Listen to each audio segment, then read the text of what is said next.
So it was mission critical for us that we were a part of that. Now, every medicinal cannabis company or even recreational cannabis company around the world, a big chunk of them wanted to be a part of that. But our focus on GMP quality and what we built through our framework here in Australia enabled us to have a big advantage. Hello, and welcome to the Market Bull Podcast.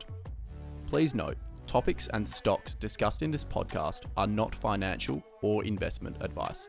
Paul Long is the CEO of GreenPharma that is listed on the ASX under code LGP. GreenPharma is a pharmaceutical company focused on medicinal cannabis products for patients in Australia and across the globe. Now, Paul talked about the medicinal cannabis industry and how it has evolved rapidly, both growth and within the regulatory scene. Paul talked about LGP's approach to producing pharmaceutical-grade medicinal cannabis and some of the myths between street and medicinal cannabis. He also talked about the array of clinical trials the company is working on and what investors can expect in the coming 12 months. Here is Paul Long. So hello, I'm Ben Kostrich and this is the Market Bull Podcast. Joining me on the show today, could almost say was my first interview when I started working, is Paul Long, the now CEO and Managing Director of GreenPharma. Got a little place in my heart as, well, we're just saying, the first man that actually interviewed me, and I've put him in the opposite side of the room now, so I get to interview him. But welcome to the show, Paul.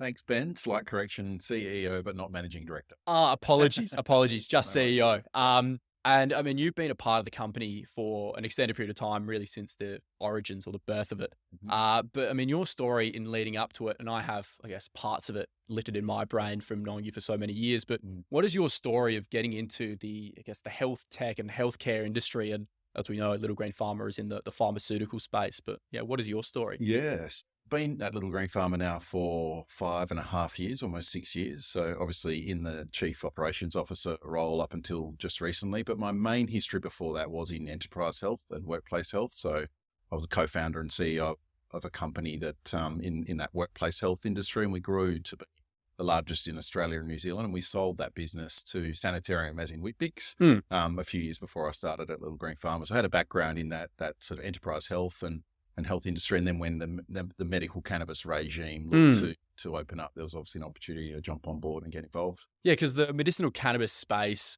I mean, for those that are not familiar with GreenPharma, it's predominantly focused on that. There's a few other little side projects which we'll allude to later on, but it's focused on, I guess, the opportunity within that space. And for yourself personally, I mean, seeing the medicinal cannabis opportunity almost 5-6 years ago, I mean, there would have been a lot of changes. Or what was the initial, I guess, almost reason behind taking on that opportunity and thinking there could be something with this? Yeah, I think it was more driven around an unmet need. I think when the original concept of GreenPharma before I joined was to focus on an unmet need for a small patient, a young patient who was having seizures, up to 70 seizures per day. And this is before there was a regime for medical cannabis, and that young patient got access to CBD based oil.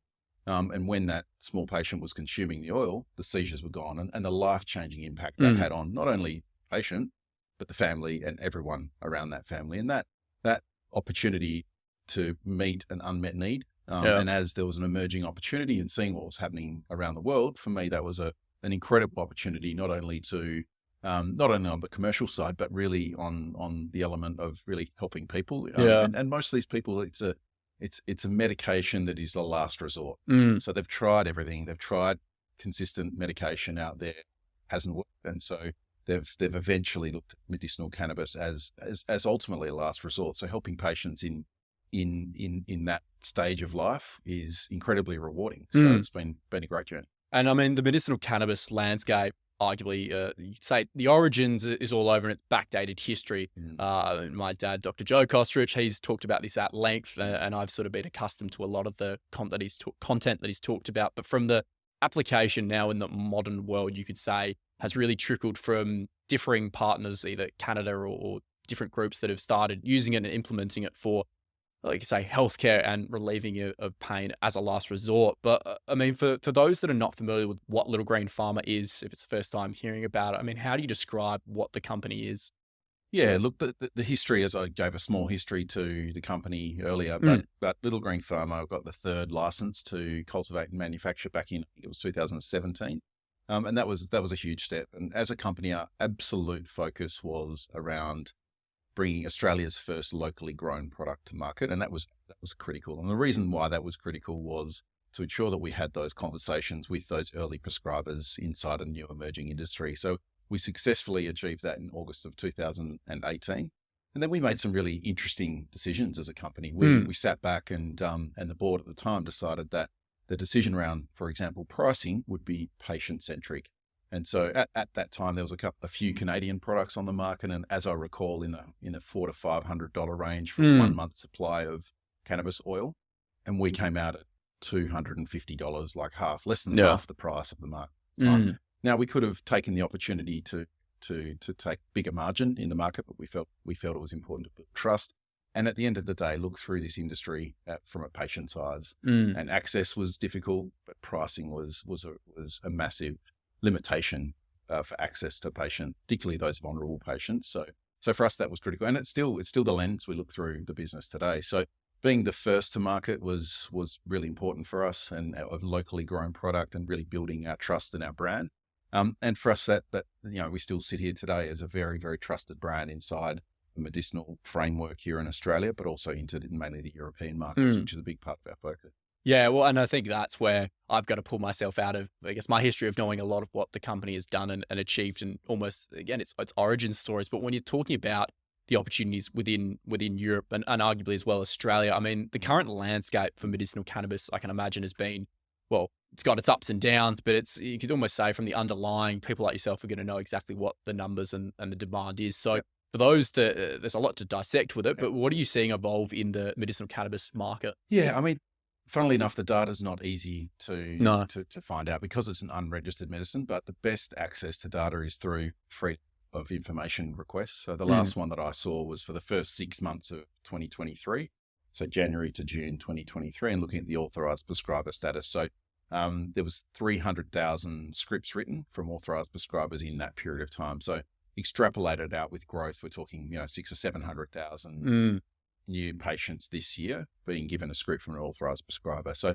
probably talking 2 to 3% of a population. Now, I remember those early days from when you were part of the company, Ben, that that there was always this sort of blue sky conversation with the investors around the market potentially getting to 4 or 5 or maybe even 6% of a market once it really grows. And so that at the time felt it felt doable and possible, but it felt a long way away. But we sit here only a few years in, and we're probably in that 2 to 3% of the population currently accessing cannabis. So there's still a big growth. There's still significant opportunity for growth here in this market. But the numbers now, we can comfortably sit here now and say this is definitely a large market. And we can now sit here and say, okay, there's new emerging markets that we're front and center in a few of them, which we'll probably talk about today. Yeah. And those markets are really exciting because we know that pathway, and we know that the opportunity, that the size of the market can evolve to, which is really exciting. Yeah, well, exactly that. And I mean, the European market, you might have just been about to start on that, but what are the sorts of aspects or, again, differences with operating with so many different jurisdictions, and what have you got your footholds in? Yeah, so, first and foremost, Australia is an absolute focus and foundation of who we are. We cultivate here in Western Australia, that the foundation of where the company is and where it will always be. Our corporate headquarters are here in Western Australia. But we saw the opportunity through our mutual recognition agreement to our GMP, which is the way we manufacture in Australia to Europe. So we began to explore that opportunity 4 years ago now. And so we were really early movers into the European market because of our mutual recognition agreement. The Canadians didn't have that. It enabled us to be one of the very first early. So one of the first groups to send product into Germany, one of the first groups to send product into the UK, one of the only groups to send product into Italy. The number one product in the clinical trial run in France with 65 million people. So, we then subsequently 2.5 years ago felt that the opportunity into Europe for particular to bring cultivation locally was something that we wanted to pursue. So we purchased a really large site up there 2.5 years ago. And that's it's proven to be really successful. So as we sit here today, we've got roughly 50% of our little GreenPharma team in Australia and the other 50% sitting up in Europe now. Yeah. And that's the Denmark facility as well, if I'm allowed to sort of share that. Yeah. And it's a great, I mean, I've seen the acquisition was happening, the photos of it was an incredible facility. And again, it's a gateway into the EU. And you always hear people talking about the complications, or I should say compliance within the medicinal cannabis space, because as you said, it's an unregistered product. And for those that are unfamiliar potentially with even what an unregistered product is, and you said at the beginning, it's a last resort. There's so many barriers arguably for even patients or even doctors or pharmacists to understand that it's there, because it's almost the last thing you're going to become aware of. So more probably on, I guess, educating people and markets that this is a thing. I mean, how has that real pathway been developing? Because from my experience, it was always quite difficult, given that, the compliance agencies were very harsh on it, and they have their reasons to be. But of course, there's people that are getting great results from it. Not for everyone, but there are definitely some, especially in the pharmaceutical area. But how has that real messaging been going, and how do you even do it? Yeah, look, I think for us, we take a very, very hardline approach to the regulations and the rules and the laws. And so, communicating and educating and having a conversation around brand to a patient is very black and white. Yeah. It's just not something done.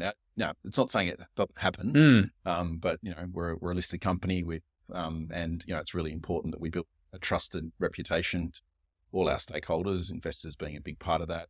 And so for us, that's not something that we do as an organization, but we are able to talk to doctors and educate doctors and provide healthcare practitioners with the information they need to support their journey around support patients, and having that they're really the mouthpiece for us back to patients. But the conversations we have are with doctors. And it's surprising. I mean, there's now thousands of GPs, your dad being one of those, that are prescribing medicinal cannabis across the country and seeing some fantastic results.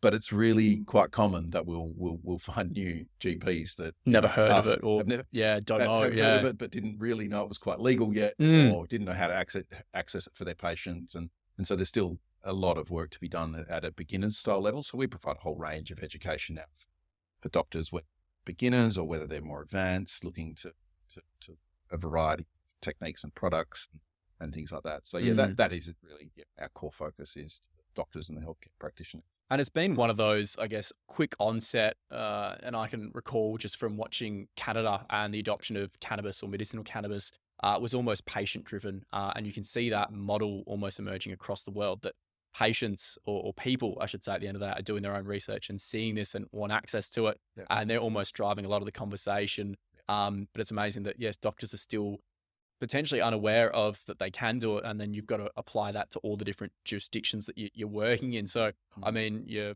working. You've got Europe, you've got Australia, you've got almost global first mover advantage. I mean, moving between all those different areas and communicating, they've all got different structures and compliance. I mean, how do you sort of manage all that with the team that you've got? Yep, that's a very good question. Yeah, look, for us, and we're in a tight capital market space within this industry as well. So we've got to be really clever and smart in how we do that. To begin with, in Australia, we couldn't go to a consultant that could give us regulatory guidance in Australia, because it didn't exist. So we were forced from day one to bring in-house capability and learn and understand in-house. The ground up. Yeah. And in fact, in many ways, we've supported and guided the regulators with feedback and information in multiple countries. So in some ways still exists. We've built that in-house capability, but we are, particularly in parts of Europe now, it's beginning to more widely be accepted and emerging. So we are certainly finding now there's other third parties and consultants we can use, but largely 95% of the pathways into new countries is in-house knowledge, in-house capability. We're at the front and center of those emerging countries to actually understand what's happening. And front and center of the conversations with the regulator into those countries, and share our experiences and ideas. France is a great example of that. We're actually part of a working group to provide advice on behalf of the industry to the French government on what it should look like next year when that market opens up. And getting into, I mean, we could go through on the French and even getting into that market to begin with. I mean, how did you guys get a foot in the door, even open up those discussions to be where you are now? I mean, what was the origin of or presenting this and almost getting your product front and center for patients to get access to? So the French government was a really good example of a really high watermark level of GMP and quality and evidence and history and And so they ran a trial, and they're running a trial, and they ran a tender process to be part of that trial. The initial trial was to go for 2 years, and they've extended it to 3. But the French, wanted to not look at the data that was available around the world, including Australia. They wanted to see their own data. In-house. They wanted to see French patients using medicinal cannabis. Was it safe?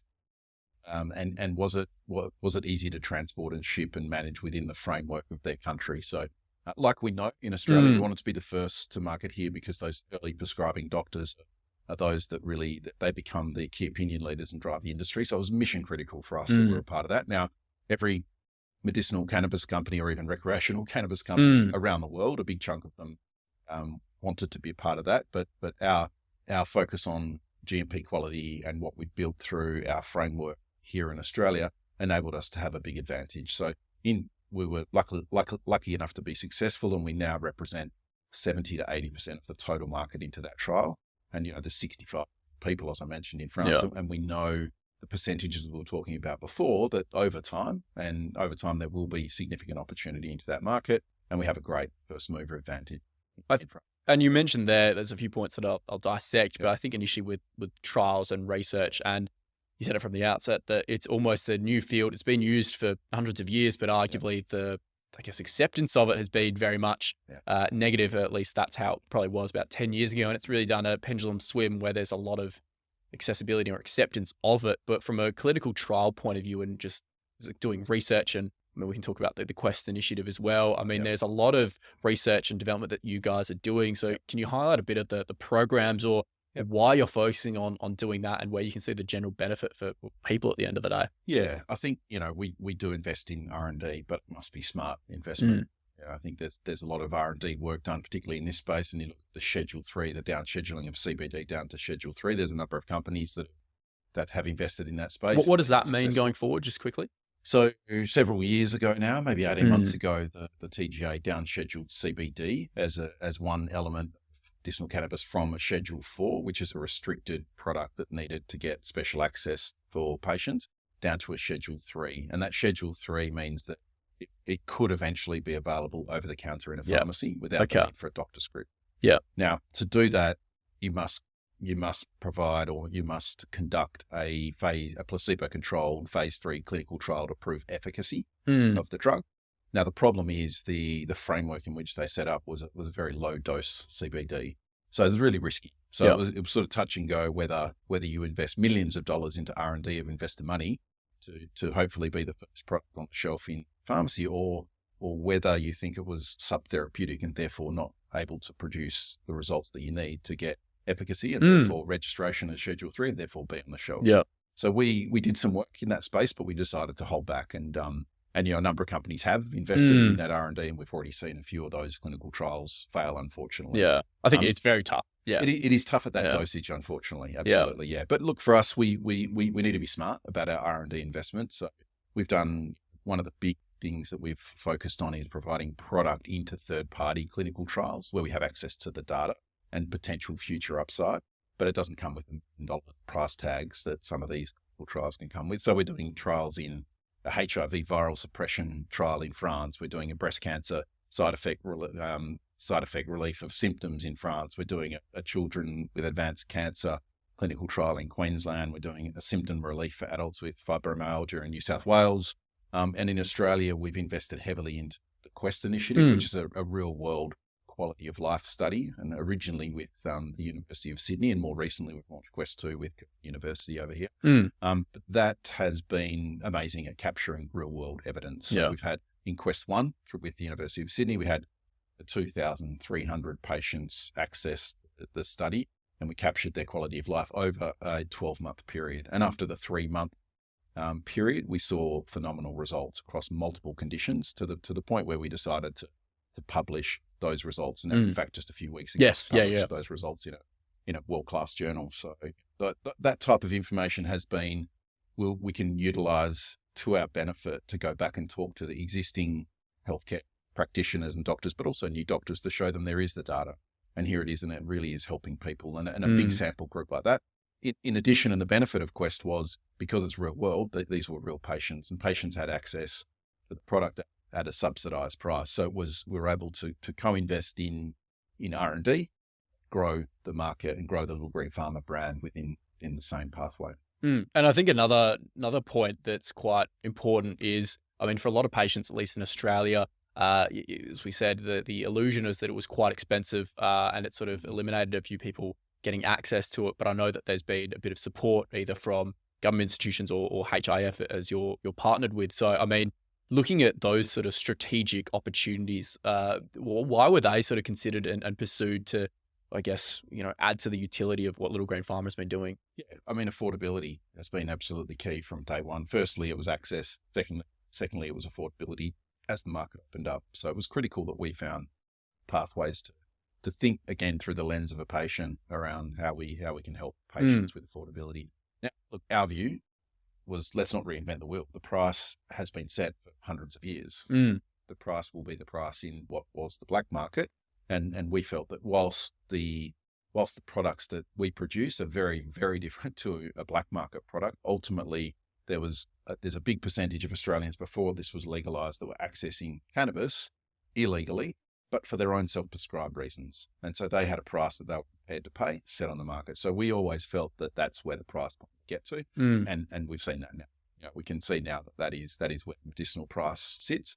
And that's where we've seen this big wave and flood of patients come across now, because they've been accessing illicit cannabis for their own self-prescribed reasons. And now they've realized actually they can talk to a GP, and there's now lots of GPs that will have a conversation, understand their condition and prescribe them these products. So that has been a significant change, and that has really driven down price for patients, which has been critical. And I mean, the illusion of, again, street versus medicinal, a lot of people almost go in with the lens that street's got to be cheaper, or there's, I guess, assumptions of quality and standard. And I mean, I know that is a big component of differentiating why they're different, and what are some of the reasons behind it. So, I mean, for those that are probably unfamiliar, and I think you can almost say everyone's had accessibility or experienced some sort of exposure to cannabis throughout their living life. I mean, what are some of those misconceptions that you're, I guess, quite comfortable dispelling about, street versus medicinal? It's pretty simple. I mean, we are a pharmaceutical company and we produce a pharmaceutical medication. Yeah. So what that really means in kind of the simplest of forms is we're inside a pharmaceutical industry whereby we release a product where we must show its history, where it's come from. We must produce a certificate of analysis on every single batch and every single product. We must prove that there's no pesticides there's inside the final product. We must release a certificate that shows exactly what the level of active ingredient is. And so it gives guarantee to a patient to know, well, this is working for my chronic condition. What is in my medication? So if I take a Panadol, I don't think about Panadol because it's a pharmaceutical medication. I know what's in there. But if I go and buy something off the street, you don't know. I have no idea. In the case of cannabis, particularly cannabis flower, it can be a very spongy plant. So, you really probably don't know what you're getting when you purchase on the black market. And now we've seen those prices get to a similar mark. That's where we're seeing those patients start. And that's a good segue as well to, the products or what LGP offers, because I think there's a lot of value in the research and the development and the clinical studies that are undergoing. But then, of course, the main objective is moving product to market. And I think that also has a range of them. And I'm not sure exactly, again, given the compliance, if you're allowed to talk about exactly what they are. But I mean, when you're discussing what you guys generally offer for, doctors and then patients, which at the end of the day is a product, what are they? Yeah, well, I can talk broadly about different categories, but for us, then the industry really started with oils. So that was the main form that doctors felt comfortable with from back in 2010. So up until sort of 2019, it was primarily oil-based formulation. So 90% of the market was oil.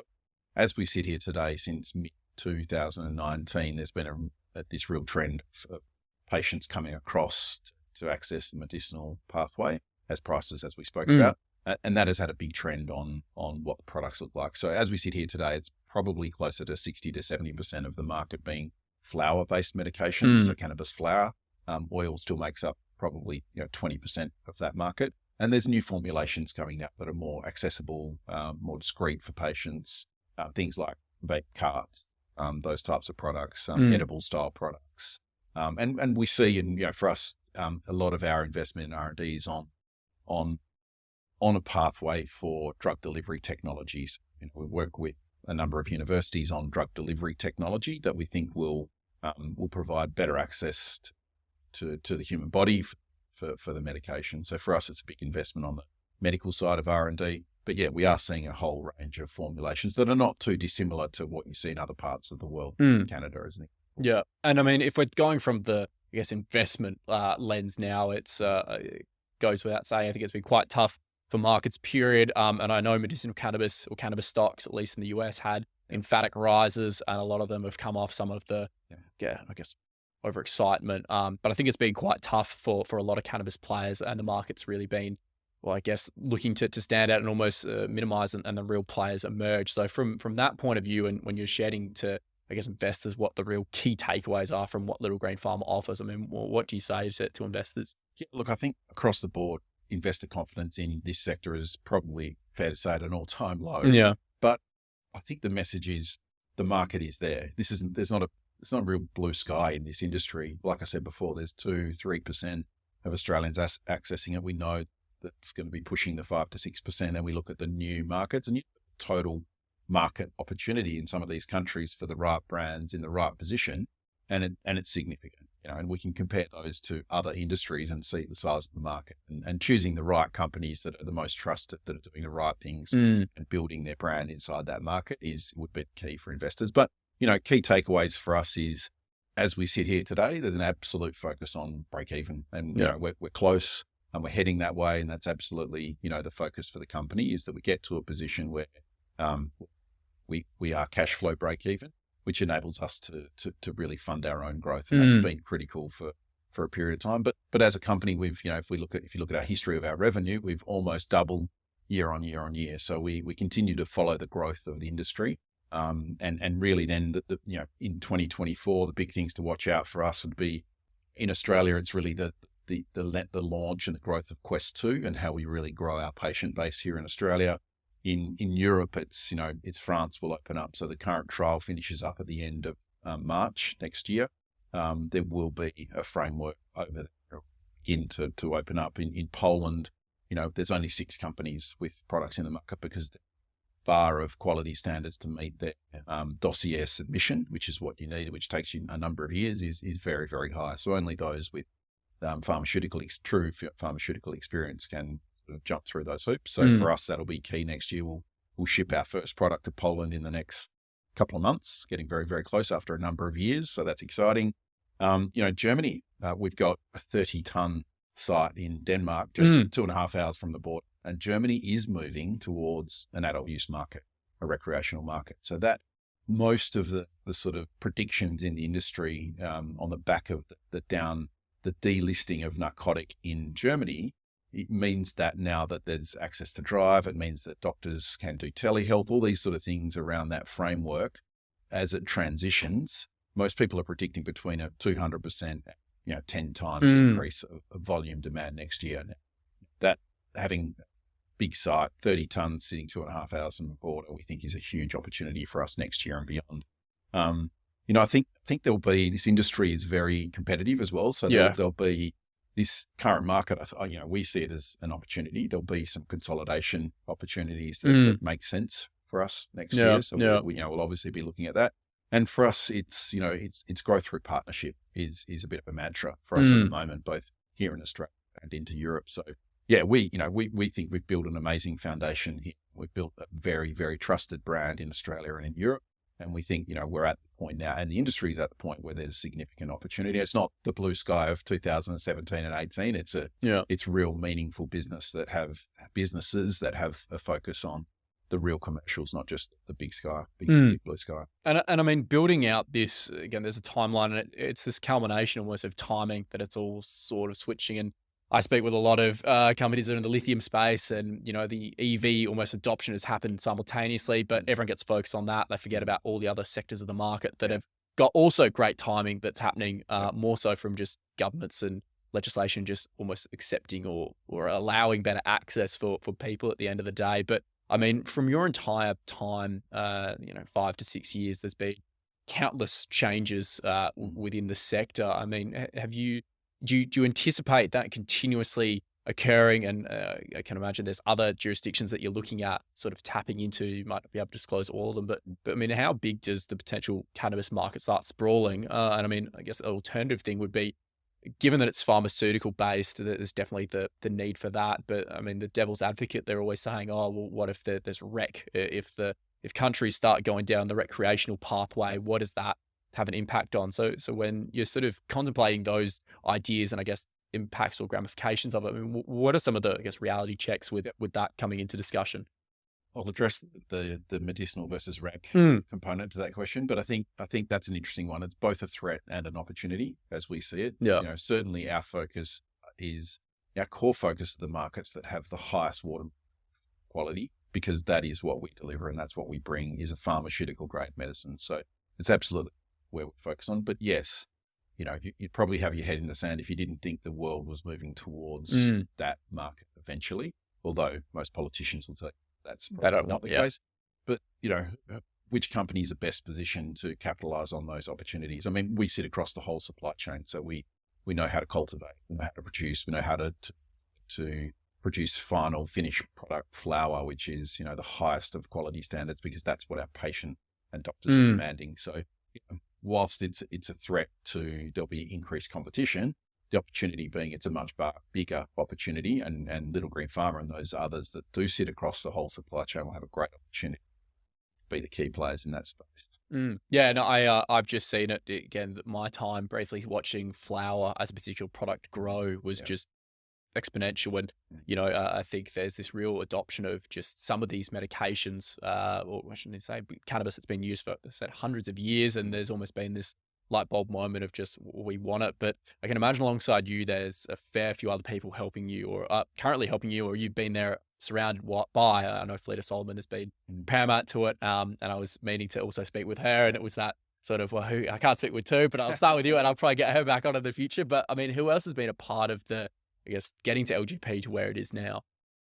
Yeah, absolute team approach. I mean, you know, we've got an incredible team, and you know, what we've been able to build is I look at, you know, across the industry now and I go, what do we really represent? And it's trust across our partners, trust from our investors. You know, we try to execute exactly on what we say we'll do, and we have done that for a long time. With our doctors, we build trust in those doctors by delivering and executing across our partners, and you know, it's absolute mission critical. So for us, you don't build, you know, an organization like that of trust without the right board that is willing and able to take some risks on having a patient first approach, without the right leadership team and without the right team all the way through the organization. I mean, we were one of the first to deliver a flower product into the German market, and it's made in Western Australia, delivered into Berlin, into the German market, and it's in the top 5 or 6 products, and has been since day one. And now there's maybe 200 or 300 products in the market, but it stays there because it's recognition. It's good quality product. Yeah, and you know, so all of those things, a team of people across the organization have been absolutely critical. And yeah, Fleeta, you know, she's a founder of the organization. She was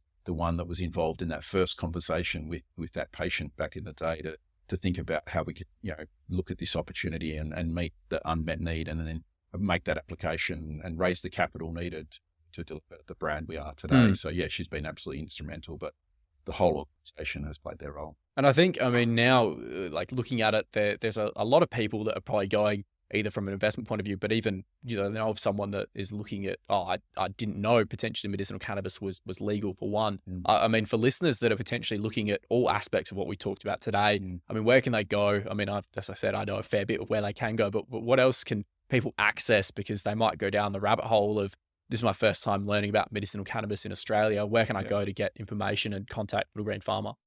Yeah, look, I think, you know, from a patient's perspective or an investor perspective. Oh, both. I mean, that's the beauty of it. Yeah. Look, I think from a patient now, it's relatively straightforward. I mean, what we've done as a company is we've really heavily invested in providing like customer service, great customer service. So if you pick up the phone and call Little GreenPharma office, someone will pick up the phone, talk to you. Ben, you've been in that office, exactly. Yeah. From day one, there was a few of us sitting in a very small office and everyone was picking up the phone. We continue to do that as we've grown. So we've got the small but really effective customer service team, and we really support those patients. So the easiest way is to pick up the phone, and we're happy to share information. but we're not doctors, we're not medical practitioners, we're producers of the product. So we will pretty much always refer you back to your GP, or we can refer patients down the pathway of GPs that we know are open and knowledgeable to having a conversation, who are educated as well. So that's part of our pathway. For people looking to invest in our industry, obviously, we're an ASX listed company. We have been now for a number of years. And, we think it's a great time. It's a great opportunity. We think our growth now is really consistent, and we think there's some fantastic opportunity both here and into the European markets. Our ticker is LGP.